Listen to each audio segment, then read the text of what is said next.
She was 16 and already an accomplished writer. In fact, published by age 12, Jennifer was the youngest writer in print with a major firm like HarperCollins.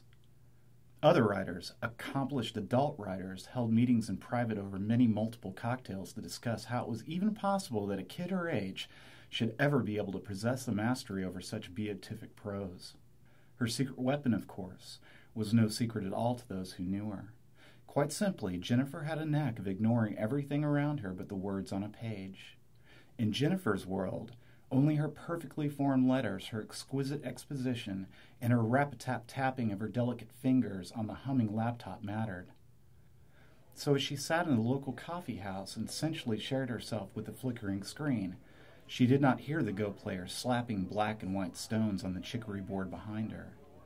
Nor did Jennifer heed the tremendous pops and incessant ticking clock from the complicated hand dance of the chess masters 2 tables away.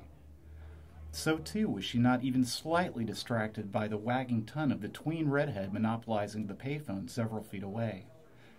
Nor did she wonder at the slow shimmering aromas of fresh coffee as they mingled with the thick as tar pipe smoke and wild berry incense as they coalesced in the room.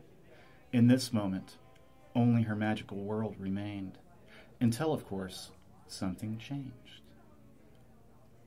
She had just finished the paragraph when she became aware of 2 voices. And at first their conversation itched, registering as only the slightest of intrusions.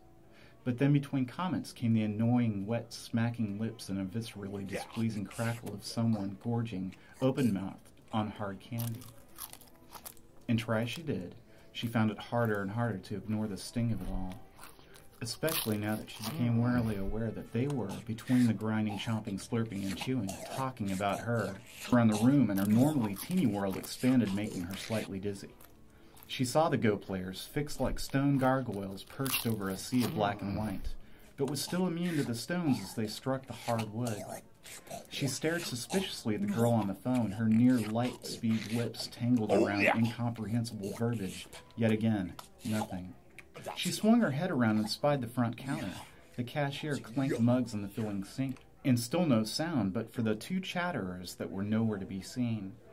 Her brow dipped as she frantically focused on the voices and for the first time could hear them, word upon every insulting word. I think this one is going to be the big one. Oh, you mean the worst one? Raspy, male, and absurd. Going in the right direction. Why don't you lie down and die? I think maybe you're the best writer in this town. The worst writer possible. Oh, come on. She's doing... Angelic, treacle, sweet, and feminine. It's gorgeous. It's Why flawless. did you drag me here? This is absurd. Come on. Shh. Be quiet. What, do you think she can hear us? Oh, I don't know, but I just want her to know that she's a wonderful, wonderful writer. If she could hear us, that would be something. What are these Such a miscreants? good job, and keep publishing and keep getting out there, and you know you have it. You have it. Don't stop. FamishD, you have absolutely no taste or appreciation for perfection. Too rich for your tumor-ridden palate. Obviously, she's like you perfect. Perfectly obtuse and anal in every way. His words seemed to drip with excess bile. She could hear his teeth as if they tightened around something edible like hard screws. Perfect and sensible, I like it. And stop bastardizing my name, you letter pimp. Perturbed, Jennifer returned to look at the screen before her, which had changed at some point while she was distracted.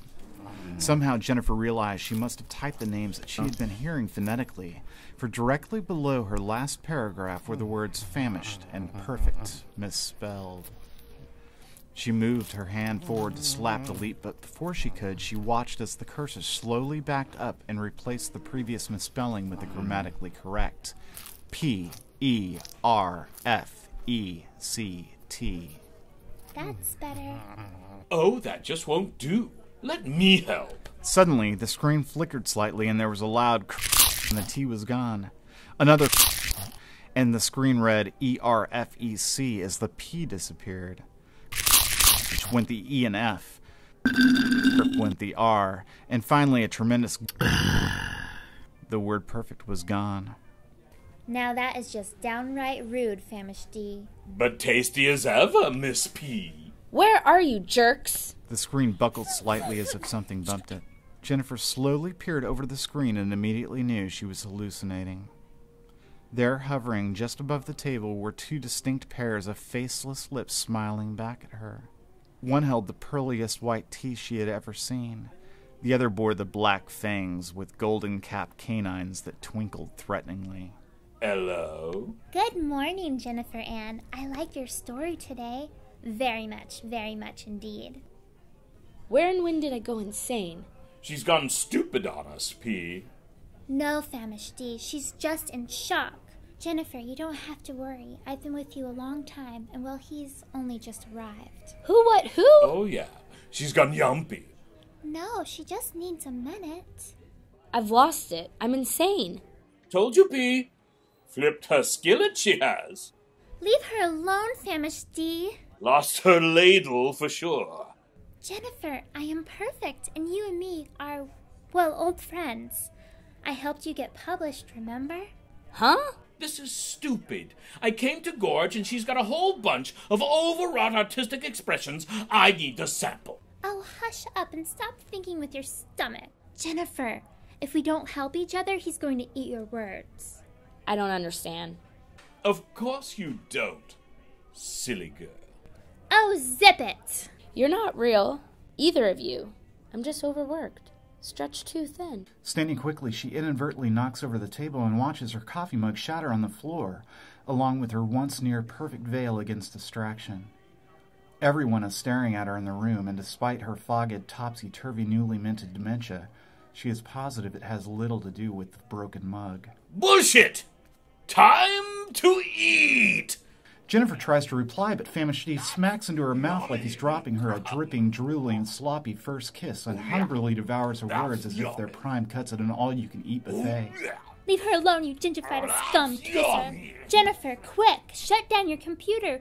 Once he starts, he's unstoppable. For a moment, Jennifer just stares up at the chaos. But then FamishD turns his lips towards her laptop. His unsavory, swollen red tongue playfully touches his golden canines. Using the chess table, she launches herself across the room towards her computer and begins to initiate shutdown. Not quick enough. She watches in horror as FamishD begins to feast upon her delicious words. Get away from my story, you asshole. Her whole book flashes before her eyes, sucked into the abysmal mouth of FamishD. Feverishly, she clicks OK prompts, hoping to end this reign of terror. Yes. Return. Damn you! Sweat droplets rain down on the keyboard when the screen finally goes blank. Her world has crumbled, her words are lost, and she is made to hear everyone now. The din of confusion is unbearable, but for several moments she can do nothing but slump in her chair. Should we leave now? People are staring at you. What do you mean at me? You're the disembodied lips that ruined my life. Me? But I helped you. Well, just go away. You horrible, horrible muse. But the gawking gets the better of her, and the feeling of 100 eyes bearing down on her becomes intolerable. Somehow, she finds the will to move once more and grabs her laptop. Without a wayward glance, she walks stiffly out of the coffee house, only faintly aware of the frowning, concerned lips that she has in tow. The sun greets the two as they make their way down the street. Perfect tries to make chit-chat, but keeps a distance. I'll help you rewrite whatever that pig ate. Finally, Jennifer picks a bench in the shade and looks at Perfect. So you helped me write before? Yeah, all the time. Like I said, friends. And others can see you? Not that I know. Just you, I think. And FamishD is like you? You eat words like he does? Of course not. He's a vagrant. The lowest of the low. And he's gone for good now? I think so. We can probably take a look at your story and find out how bad it is. The laptop opens and she powers it up. Almost immediately, she begins to cry as page after page stares blankly back at her. He has eaten everything, but she keeps looking, and in doing so, she finally finds it.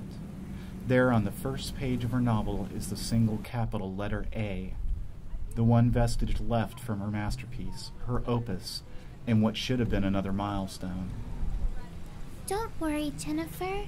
I'll help you rewrite it again. At least we have a beginning. But then, Just like that, the A flits off the screen and into oblivion, like all her swallowed prose. Hello. What I miss?